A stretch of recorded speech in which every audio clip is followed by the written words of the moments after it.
muita bagunça na aula. E quem está estudando? Tem que prestar atenção quando você está falando, na aula? Tudo bem. Ah, aqui é a sua área, né? Aqui é minha área. E aí, tudo bem? Ok? Tem atenção, né? Todo mundo aqui? Ei? Vamos ensinar para ela agora? Tá preparada, Angélica? Tô. Ei?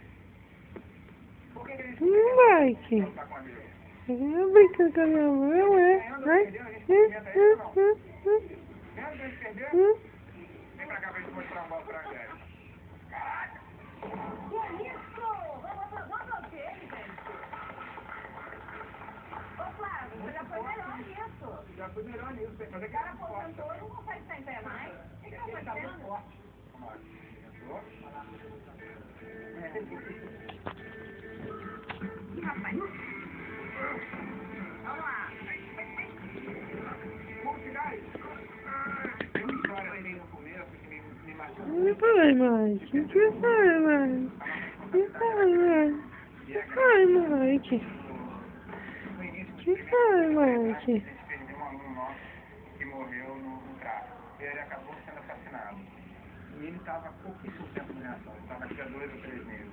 E quando a gente foi no enterro, eu fui com o coração partido e também foi para mim muito surpreendente ver que ele foi enterrado com a camisa do Reação. Foi uma imagem muito marcante assim, desse tempo de perceber a força que a gente tem na vida deles. Né? A gente está presente na vida da criança naquele momento de dúvida. O que a gente procura fazer é estar bastante presente nessa fase da garotada, para naquele momento de dúvida eles não precisarem daquele pertencimento daquele outro grupo, né? Para buscar aquele outro status, eles buscarem um status aqui dentro do Reação, de pertencimento, de família, de grupo, no esporte. Você já teve algum momento que você pensou em desistir? Assim, alguma coisa que fez...